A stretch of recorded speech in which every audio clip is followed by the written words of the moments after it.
নমস্কার, বাঙালি রান্নাঘরে আপনাদের সবাইকে আমন্ত্রণ প্রীতিলতা হিমু ব্লগে। আজ আমি আপনাদের সামনে নিয়ে এসেছি শীতকালীন সবজি দিয়ে ট্যাংরা মাছের চচ্চড়ির রেসিপি। আশা করি আপনাদের ভালো লাগবে। আপনারা পুরো রেসিপি দেখার জন্য আমার পাশে থাকুন। চলুন আজকে রেসিপিটা তৈরি করে ফেলি। রান্না করার আগে থেকে বলে দিই, যারা আমার চ্যানেলটাকে সাবস্ক্রাইব করেননি তারা আমাকে সাবস্ক্রাইব করে দেবেন।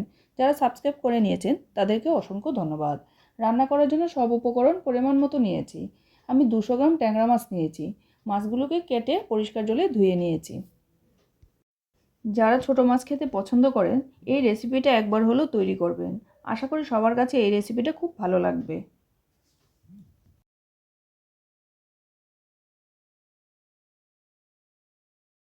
চুলার আঁচ অন করে দিয়েছি।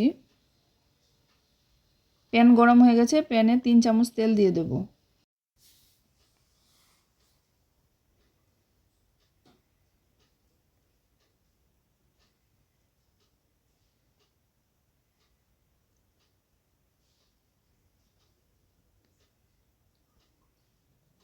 হাফ চামচ হলুদ গুঁড়ো, 1 চিমটি লঙ্কার গুঁড়ো, পরিমাণ মতো লবণ। মশলাগুলো দিয়ে মাছগুলো মেখে নেব।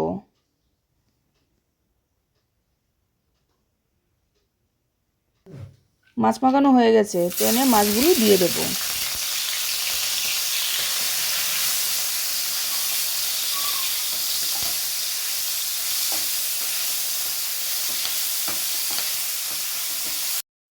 কিছু সময়ের জন্য মাছগুলো নাড়িয়ে দেব। মাছ ভাজি হয়ে আসলে মাছগুলো উল্টে দেব।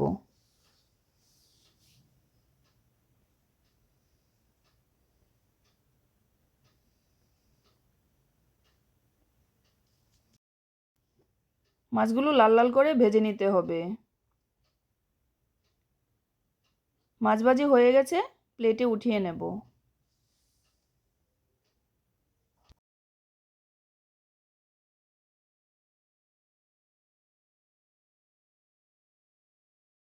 যারা রান্নাটা খেতে ভালোবাসেন তাদের তো ভালো লাগবেই, আর যারা কোনোদিন খাননি তারা একবার খেয়ে অবশ্যই দেখবেন। আশা করি এই রান্নাটার স্বাদ মুখে লেগে থাকবে। মাছ ভাজির একই তেলে 3 চামচ তেল দিয়ে দেব।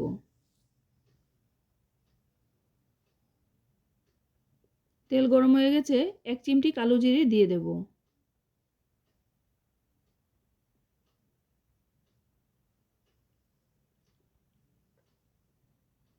পেঁয়াজ কুচি দিয়ে দেব।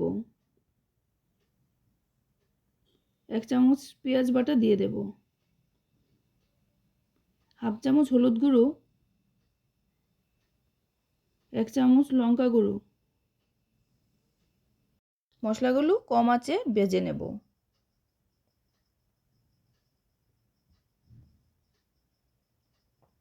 মশলা ভাজি হয়ে গেছে।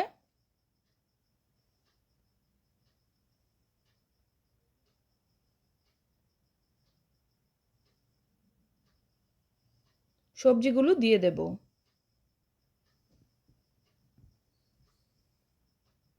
ফুলকপি, শিম, আলু,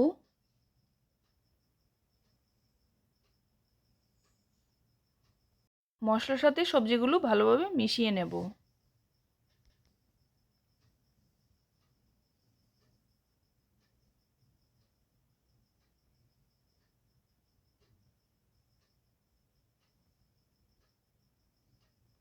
বেগুন আর পেঁয়াজগুলি দিয়ে দেব।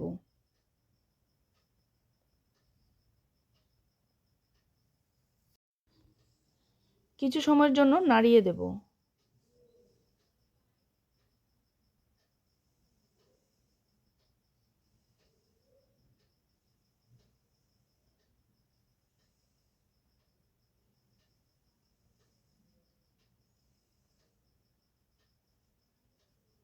পরিমাণ মতো লবণ দিয়ে দেব।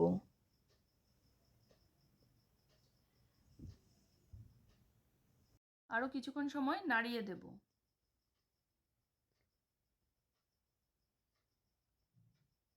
3 মিনিটের জন্য ঢাকনা দিয়ে ঢেকে দেব।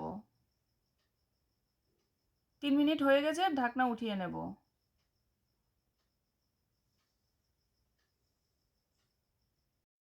মাঝারি সাইজের টমেটো কুচি আর 4টা চেরা কাঁচা লঙ্কা দিয়ে দেব।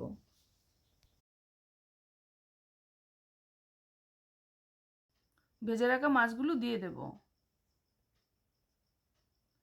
কিছু সময় নাড়িয়ে নেব।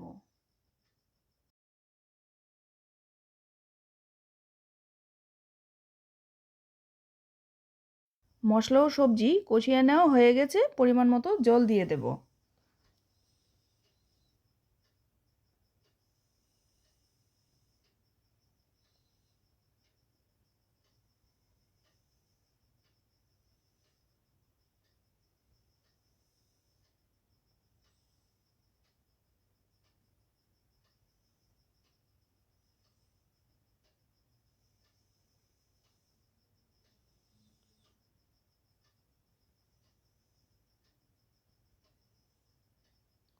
কিছু সময়ের জন্য মিশিয়ে নেব।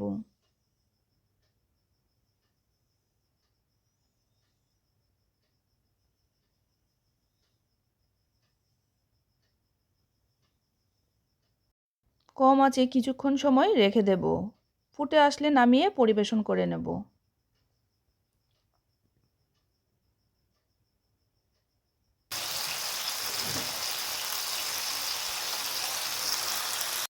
শীতকালীন সবজি দিয়ে ট্যাংরা মাছের চচ্চড়ি রেসিপি গরম ভাতের সাথে খেতে অসাধারণ লাগে।